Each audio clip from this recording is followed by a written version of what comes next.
Welcome in, folks. Got a four-piece to react to here today. Four videos up here. Jeff Bezos sells more Amazon shares. I want to react to this little 3-minute clip here. Amazon's a fairly big position for me overall. It's the fourth biggest position in the public count, $204,000 here. So we'll speak about Amazon. I think it's an important subject whenever a CEO is selling stock that you own, right? Well, Jeff Bezos isn't the CEO of the company anymore at this point in time. Andy Jassy runs the show, but let's be honest, Jeff Bezos, even though he is not the CEO anymore, he's still kind of like the face of the company. He's the super famous one, right? He's the one that if you look at the billionaire list, he's right at the top or near the top, right? So we'll speak about that. Then I'm going to react to this one. The Fed should definitely cut after game-changing June CPI data says the professor. Jeremy Siegel, looking forward to getting into that one here today. There's a lot of opportunity away from mega cap growth. Looking forward to reacting to that one. And then last one up here is in regards to banks that reported this morning. I think it's an important subject to speak about there. Okay, appreciate y'all joining me. Thanks so much for being here. I believe we're over 47,000 subscribers now. I think it's over 47,000. So appreciate y'all being here. And today, you know what I'm going to put from the pinned comment? I'll put the private group if you want to apply to join my private stock group and get access to all my best course curriculums, teaching you everything I got up here, plus a Discord chat. But I'll also put my X on there, formerly known as Twitter. I'm getting a lot more active on that particular platform with posting stuff. So if you want to follow me on there, I'll put that as like the second pinned comment down there today. Okay, let's get into this. More shares of Amazon. Wealth editor Robert Frank joins us. He's got the numbers. Why is he selling all this stock? Any idea, Robert? Not yet, David. I mean, look at the stock price. It certainly is a good time to sell. Now, let's put this into a little perspective. So back in March, remember, Bezos filed a plan to sell $8.5 billion by the end of the year. He sold that in just a matter of weeks. And then earlier this month, he filed a second plan to sell an additional $5 billion by the end of the year. So that will bring his total, if he sells that entire $5 billion, to $13 billion in total sales just this year. And he's already working on that $5 billion tranche very quickly. Over the past week, he has sold in 3 tranches. He had one last Friday, 2 this week. That was Tuesday and Wednesday, totaling about $1.2 billion for the week. He will now only own about 9% of Amazon shares, still clearly the largest individual holder. Now, the big question, as you mentioned, David, is what is he going to do, or what is he doing with all this cash? Now, maybe he's using it to fund some of Blue Origin. That's a space company. That is a very expensive endeavor. He's also purchased $200 million of land in Miami. That's to build a new house. He and his fiancee, Lauren Sanchez, they've been spending some of the summer on his $500 million yacht off the coast of Greece. But he is saving a lot in state taxes. Now, remember, he moved from Seattle. I'm waiting for Bezos on his yacht. He's going to be commented down there. You just wait on it. You just Florida wait. Last year, he will have saved, by the end of all these sales, nearly $1 billion in state taxes by making that move to Florida in stock sales. We should also add, guys, Mackenzie Scott received all those Amazon shares as part of their divorce settlement. She is worth $40 billion, and that is after she gave away $17 billion to charity. Wow. Yeah, nobody That's gave, crazy. I think, away as much money as you well know better than I at a faster pace than Mackenzie Bezos did, Robert. Again, what you added up there adds up to virtually, a small percentage of $13 billion. I have no idea what the capital needs are for Blue Origin. One might imagine they're fairly significant. That said, could it just be diversification a bit away from what is still, almost a $200 billion position in Amazon that he has? You know, what you usually hear, David, as you well know from executives, well, as part of financial and estate planning, it's unclear, he and Lauren, when they get married, what that's going to involve and what he's sort of pledged to that. So maybe there's some family dynamics here. But, even at $8 billion, there was the question with Blue Origin, okay, maybe they need to buy a large rocket company. That's even the largest rocket companies weren't $8 billion. So this is way beyond anything that seems to be sort of attached to Blue Origin, but we also just haven't heard from him at all about what he wants to use this capital for. But it is a major amount of cash that he's going to be sitting on right now. So, where do we even start here? First off, when it comes to a CEO selling stock in a company, it's very important. Could be a lot of reasons, right? One could be to diversify funds around, right? One could be because they want to spend a bunch of money on personal stuff, new bigger yachts and planes and mansions, and then everything that goes along with that. I mean, if you want to build, I don't know, a $400 million compound, you just got to understand it's going to keep that compound looking perfect all the time. That's going to be millions, if not tens of millions of dollars a year in staff to keep a place like that looking flawless like it always should look. I mean, it's crazy. It's like basically running your own personal hotel. It's ridiculous, right? If you want to have a $500 million yacht, a $700 million yacht, whatever, right? The expense that goes around with that, not just the one-time expense of buying it, but then the crews to operate that all the time. Oh my gosh, like that's a crazy expense. Then we can go into the private plane category, and some of these guys will have multiple planes. It's not just like they have one plane, they have multiple like big planes. So, that's something to kind of keep in mind. There's a million reasons why they'll sell. Also, they could think, oh, the stock's high right now, I would like to sell some shares now, right? They could think, oh, a recession's coming. There's a million things on why somebody sells. But, it's only one reason why a CEO or an executive ever buys shares in a stock. And that's because they believe it's going higher. So I never read too much into a CEO selling stock because that happens all the dang time. And especially as these guys get older, right? I mean, sometimes you want to enjoy your money a little bit. So, things to kind of keep in mind there. And then, Blue Origin is very costly. If they want to keep up with SpaceX, we know SpaceX keeps pushing it. I'm telling you, if they want to try to keep up with SpaceX, he's going to have to spend billions more out of his own wallet over this next few years. The Fed should definitely cut after game-changing June CPI data. Of finance at the University of Pennsylvania's Wharton School of Business, chief economist at Wisdom Tree. Jeremy, Professor, it's good to see you. You said that we won't see a rotation into small stocks. And by the way, I want to just give some respect to Elon and Jeff Bezos for a moment here, because what they're doing with SpaceX and what they're doing with Blue Origin, honestly, they're not going to really get to see the fruits of their labor in too big of a way, right? And I'm sure those companies are going to make tremendous progress over this next 10, 15, 20, 30 years. But I don't really think they're going to get to see how big of an impact that makes over the next 100 years, right? And so, respect to them for building this, because I think that's a lot of the infrastructure and the heavy push to get us to this place over this next, we can call it 30, 50 years, to a place where, amazing things will be able to happen over the next 100, 200, 300 years as far as humanity goes, and kind of space travel and all those sorts of things. So, hopefully those guys are around as long as possible, but I don't think they'll get to see, really the fruits of their labor in regards to what they built with SpaceX and what they built with Blue Origin. But, it's a process.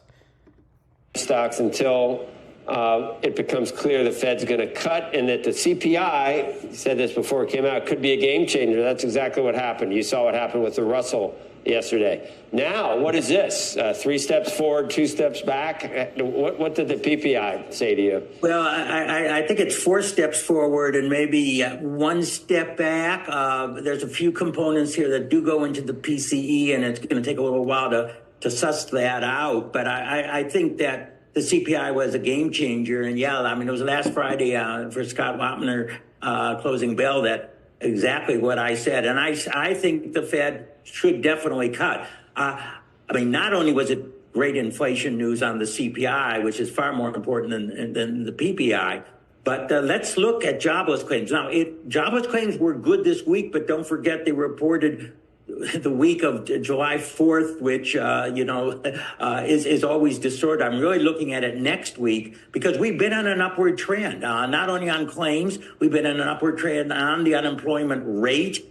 When we hit 4.1%, we hit the so-called Psalm rule, which says that if the 3-month moving average goes up 0.5%, which it did on the last labor report, the probability of recession is very high. Now, I'm not calling for recession, but I'm saying that is on the Fed's radar. So I'm looking at that. I think he's teeing up a cut. I'm just hoping that he'll cut fast enough that he won't go too slow on the way down, the way we know he went far too slow on the way up. So yeah, let me give you guys the bear case in terms of, recession's basically a guarantee.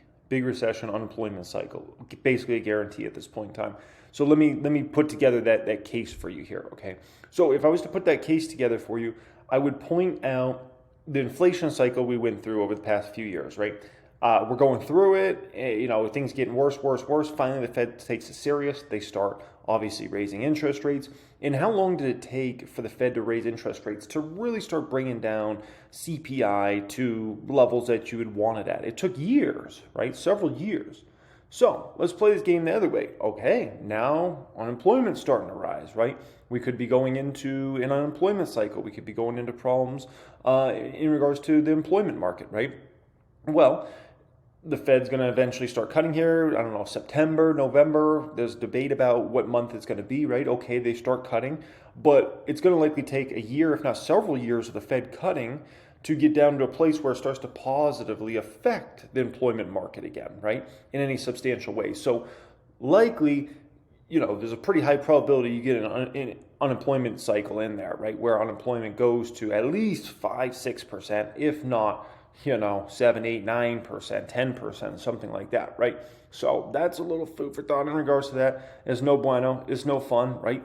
But yeah, the problem is when the Fed starts cutting, unless it's an emergency, they'll cut probably like 25 basis points at a time, maybe 50 basis points at a time, which if you're going to take those little small steps here and there, Fed lags. If you want, I'm playing any game, whether you're trying to help employment or whether you're trying to bring down inflation, there's Fed lags. And the Fed lags, as we know, is usually 1 to 3 years.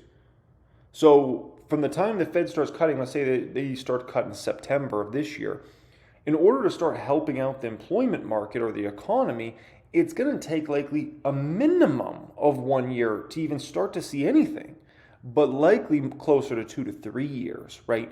Which then you're all the way out in 2026 at that point in time, right? Before you really start to positively affect things. My concern is not that he's going to, cut too much, but he might cut too slowly. But the data will tell us what the judgment is. You don't think before September? No, unless we get a big deterioration. I mean, I'm trying to think that July 31st is the meeting. So we get maybe 1, 2 jobless claims, no other really important indicators. So, no, he's far too deliberate. But it'll be a tee-up, I think, saying we now see the conditions in place for a cut if the data continue to move in the direction that we are seeing at the current time. Right. Of course, the cut is expected to be 25 basis points, but, there's 6 weeks until that next meeting, and we'll see whether he is compelled to do more at that time. But that's my expectation for the July 31st meeting. So not. Now, we could also play a game of what is worse. Is an unemployment cycle worse? Let's say unemployment goes to 6, 8, 9%, right? Or is an inflation cycle worse, where CPI goes to 6, 8, 9%, right?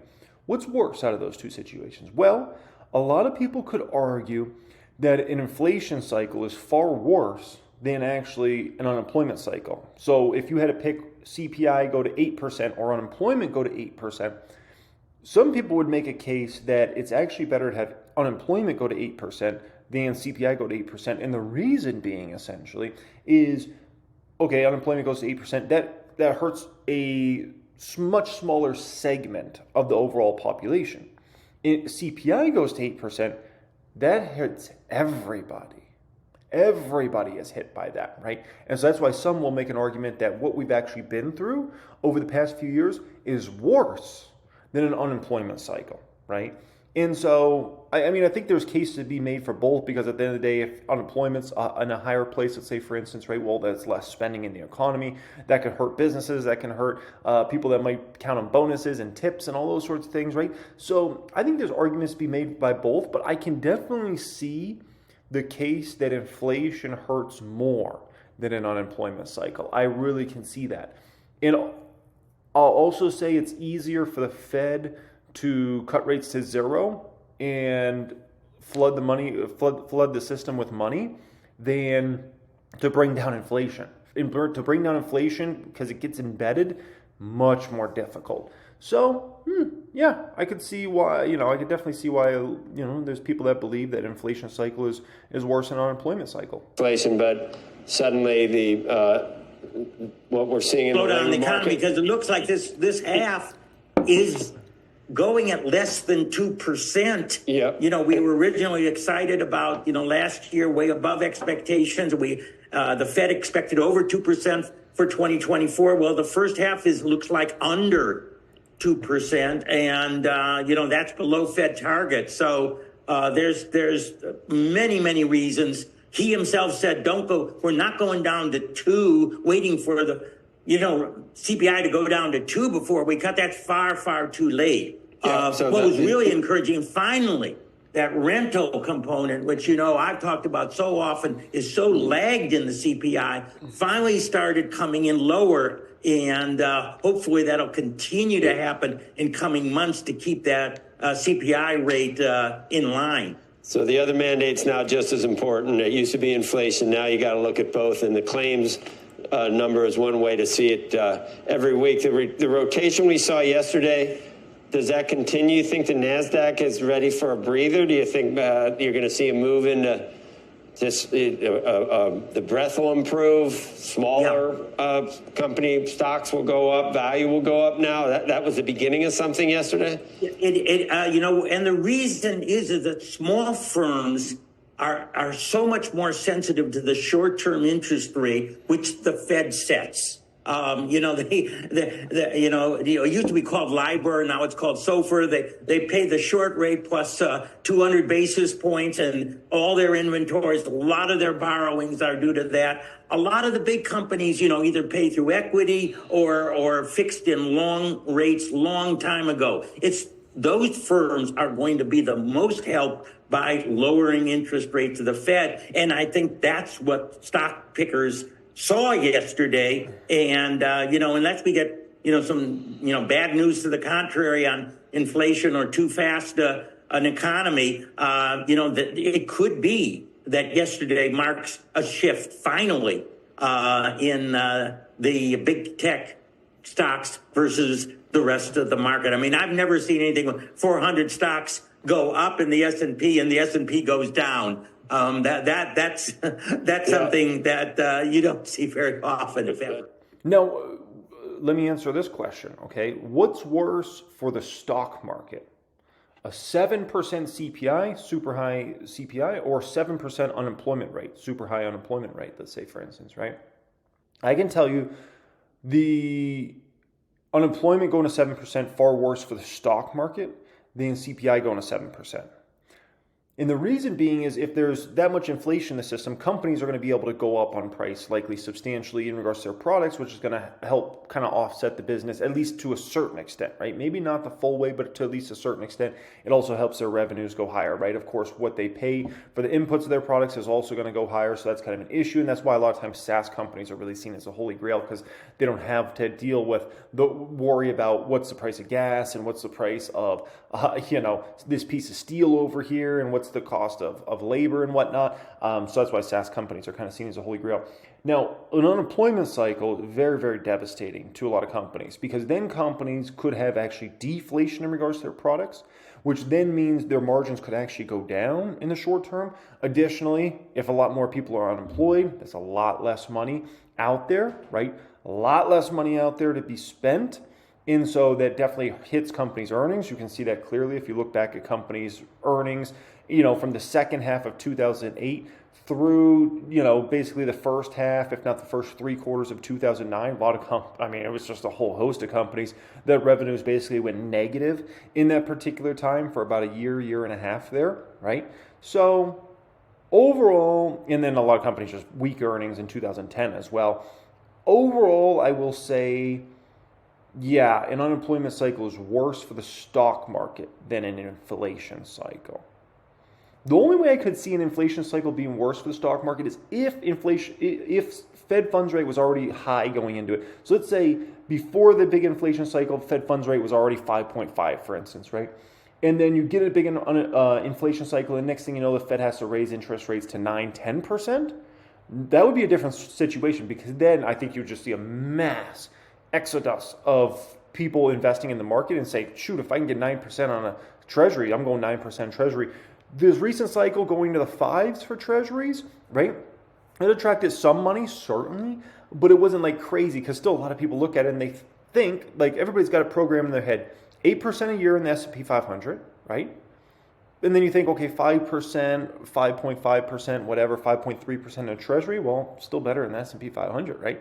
So you have to kind of get above the 8% number to really make a lot of people say, you know what, I'm out of the stock market, I'm into treasuries, right? So, you know, a little food for thought in regards to that. There's a lot of opportunity away from mega cap. Issue similar to the tech bubble. For technical analysis, let's bring in Ted Stone, technical strategist at Strategas Research Partners, a Baird company. Great to have you with us. Thanks, We've been great to be hearing here. for a long time about this durability issue that's too concentrated, and yet the march has gone on. And yesterday we saw glimmers of hope of some broadening For the rest of the market. For the rest of the market. You know, the Mag 7 as an index is 30% above its 200 moving average. That's pretty aggressive. It's not extreme like 2021 was, but it can create a summer speed bump, especially with the election cycle starting to kick out.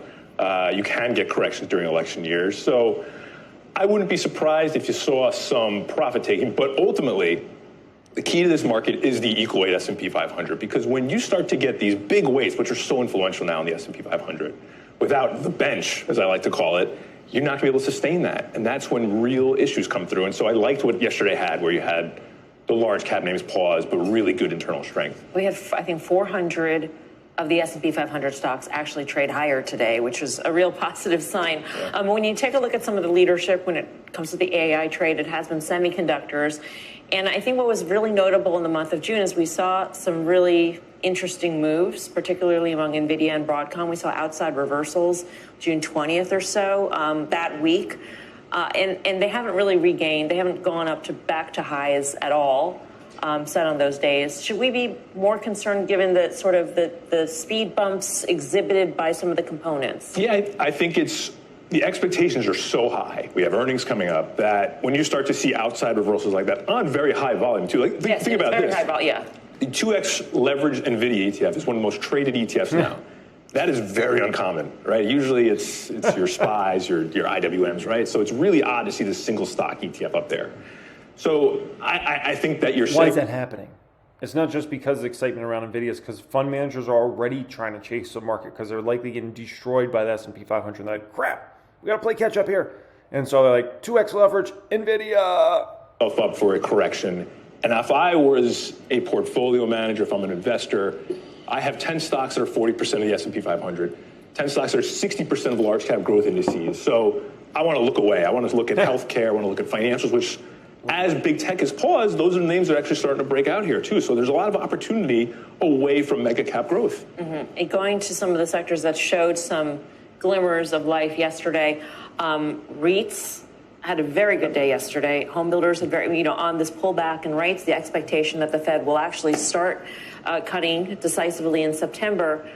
Are those moves, do you think, sustainable? How do the charts look? The REITs are really interesting to me, along with, a lot of those are in the small cap space. The small cap Russell 2000 has gone 670 trading days without I was walking behind this a couple of weeks ago when I was in New York. I was thinking about, because they got security there, I was thinking about going in there and saying, hey, I'm Jeremy.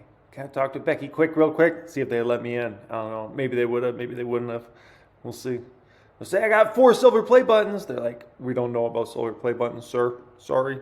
That's the third longest streak in history, only following the tech bubble and the financial crisis. So the bar for stuff like real estate, healthcare, small caps in general to work, I think is really, really low, right? And tech has worked for good reason, but I like this idea of that broadening out, of looking away to the stuff that has not worked really in 2 years. The equal S&P 500, give or take a few days, has been basically sideways since January of 2022. So timeliness is there. True. And the sentiment environment, too, is really supportive, I think. It's nowhere near the euphoria we saw 3 years ago. We were talking about Tesla just before we came to you. 11-session winning streak, I think it was at 40% or so in that, in this sort of run-up, most recent run-up that it's had.